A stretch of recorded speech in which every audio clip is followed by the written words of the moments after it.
இந்த இடத்துல தேசிய ஜனநாயக கூட்டணி தான் ரொம்ப தெளிவா சொல்றோம். ஏற்கனவே நாங்க கூட்டணி அமைச்சிருக்கோம். எங்களுடைய தேசிய தலைமையும் இங்க தேசிய ஜனநாயக கூட்டணியில யார் இருக்காங்க, யார் தலைமை ஏற்பாங்கிறதெல்லாம் தெளிவா சொல்லி இருக்கு. அதுல எந்த குழப்பமும் கிடையாது. பீகார் தேர்தல் எந்தவித மாற்றத்தையும் அப்படிதான் சொல்லிக்கணும். ஏன்னா காங்கிரஸ் கட்சி இப்போது துடைத்தெறியப்படக்கூடிய நிலைமைக்கு பீகாரிலே வந்து விட்டது. சிங்கிள் டிஜிட்ல அதுலயும் 5க்கு கீழே தான் இன்னைக்கு வரக்கூடிய சூழல் வந்திருக்குன்னா என்ன அர்த்தம்? என்னவெல்லாம் பேசினாரு திரு ராகுல் காந்தி? இந்த நேரத்தில் நான் இன்னொரு முக்கியமான விஷயத்தை சொல்ல விரும்புறேன். எஸ்ஐஆருக்கு எதிராக இந்த திமுகவும் வாக்கு திருட்டு என்று ஒவ்வொரு ஊரிலேயே சென்று திரு ராகுல் காந்தி பொய் பிரச்சாரம் செய்து கொண்டிருந்தார். அவருடைய பிரச்சாரத்தை முழுமையாக பீகார் மக்கள் புறக்கணித்திருக்கிறார்கள்.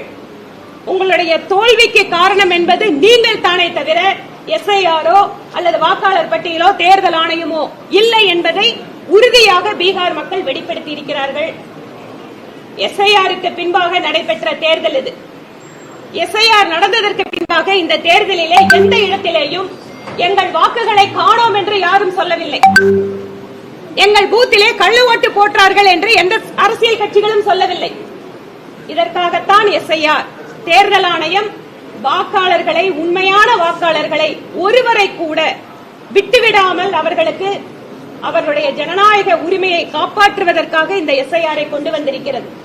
பீகாருடைய எஸ்ஐஆர் என்பது எப்படி ஒரு நியாயமான, வெளிப்படையான, இன்க்ளூசிவான தேர்தலாக இருக்கிறது. என்னவெல்லாம் எதிர்க்கட்சிகள் குற்றச்சாட்டு சொன்னாலும் கூட பீகார் மக்கள் மிக தெளிவாக எஸ்ஐஆருக்கு ஒத்துழைப்பு கொடுத்து தேர்தலிலேயும் வாக்களித்து தங்களுக்கு எது வேண்டும் என காட்டிக் கொண்டிருக்கிறார்கள். அதனால இங்க திமுக எஸ்ஐஆருக்கு வெளியில எஸ்ஐஆர் மேல நாங்க எதிர்க்கிறோம் அப்படின்னு ஒரு பக்கம் சொல்லிட்டு இன்னொரு பக்கம் வேலை செய்கின்ற அரசு அதிகாரிகளை எல்லாம் ஒழுங்காக அவர்களுக்கு தேர்தல் ஆணையத்துக்கு ஒத்துழைப்பு கொடுக்காமல் பிஎல்ஓக்களுக்கு சரியான கோஆபரேஷன் இல்லாம இன்று அதை எப்படியாவது சீர்குலைக்க முடியுமா என்று பார்த்துக் கொண்டிருக்கிறார்கள். அது ஒருபோதும் நடக்காது. தமிழகத்தினுடைய வாக்காளர்கள் விழிப்படைந்த வாக்காளர்கள். தங்கள் வாக்குகளை மிகச் சரியாக அவர்கள் தேர்தல் ஆணையத்தோடு அவர்கள் சொல்கின்ற ப்ரொசீஜரோடு பதிவு செய்வார்கள். இங்கும் எஸ்ஐஆர் என்பது ஜனநாயகத்திற்கு வெற்றி பெறக்கூடிய சூழலை ஏற்படுத்துவதற்கு உதவி செய்யும்.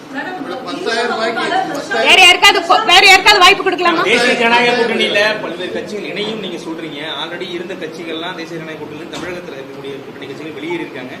தேர்தலுக்கு சில காலங்கள் தான் இருக்கு. கூட்டணி பேச்சுவார்த்தை சில காலங்கள் தான் இருக்கும். இல்ல காலங்கள் இருக்கு. அது இருக்கு. எப்ப இந்த கூட்டணி பேச்சுவார்த்தைகள் அமையும்? இப்ப இன்னைக்குதாங்க ரிசல்ட் வந்திருக்கு. இதுக்கு மேலதான் தமிழ்நாட்டுல எல்லாமே அட்வைஸ் பண்றது வேற, நேரடியா தேர்தல் களத்துல நிக்கிறது வேற. அதனால மக்கள் தெளிவா புரிஞ்சுட்டு தான் இருக்காங்க.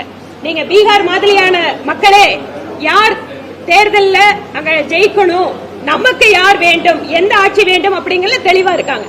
அதனால தேர்தல் வியூக வகுப்பாளர்கள் எல்லாமே தேர்தலில் வெற்றி பெற முடியாது என்பது இந்த பீகார் தேர்தல் காட்டுகிறது. பாஜக அதிக இடங்களில் வெற்றி பெற்றிருக்கு கூட்டணி கட்சியோட. சரிங்களா? அப்போ துணை முதலமைச்சர் பதவி பாஜக கேட்குமா, இல்ல அதுல ஏதாவது பதவிகள்ல மாறுபட? இந்த முதலமைச்சர், துணை முதலமைச்சர், மந்திரி சபை இதெல்லாமே டெல்லியில எங்களோட கட்சி முடிவு பண்ணும். நன்றி. அது காங்கிரஸ்காரங்க சுய பரிசோதனை பண்ணிக்கிறாங்க. மக்களை விட்டு வெகு தூரம் காங்கிரஸ் கட்சி சென்று விட்டது. இரண்டாவது, ஒரு குடும்பத்தினுடைய ஆட்சி, ஒரு குடும்பத்தின் கீழான ஆட்சி என்பது ஜனநாயகத்திற்கு எதிரானது என்பதை இப்போ அந்த கட்சியினுடைய வீழ்ச்சியின் வாயிலாக நம்ம புரிந்து கொள்ளலாம். எப்பவுமே ஒரு குடும்பத்தை கையில ஆட்சியை கொடுத்தோம்னா எந்த அளவுக்கு அது ஜனநாயகத்திற்கு விரோதமா இருக்குங்கிறது காங்கிரஸ் சிறந்த உதாரணம். இப்போது பீகாரிலேயும் அதை பார்த்து கொண்டிருக்கிறார். இதே நிலைமை தான் தமிழ்நாட்டிலையும் நாங்க சொல்றோம். ஒரு குடும்பத்துக்கிட்ட அரசாங்கத்தை கொடுக்காதீங்க, ஒரு குடும்பத்துக்கிட்ட தமிழ்நாட்டை கொடுக்காதீங்க, அது நம்முடைய நாட்டினுடைய ஜனநாயகத்திற்கு விரோதமானது அப்படிங்கறத நாங்க சொல்றோம். இதே தமிழ்நாட்டில் சில கட்சிகள் மேடையிட்டு சூழ்நிலை பார்த்திருக்கீங்க. மேடையில ஏங்க இங்க இருந்து கூட பீகார்ல போய் தேர்தல் பிரச்சாரம் பண்ணாங்க. கஷ்டப்பட்டு எல்லாம் போய் எல்லாம் பண்ணிட்டு வந்தாங்க. நான் இல்லன்னு சொல்லல. ஆனா தமிழ்நாட்டில் கூடிய கட்சி அவரை மேடையில ஏற்றுறாங்களே, எப்படி பாக்குறீங்க நீங்க? யாருக்கு விவரம் இல்லைங்கிறத நீங்களே புரிஞ்சுக்கோங்க.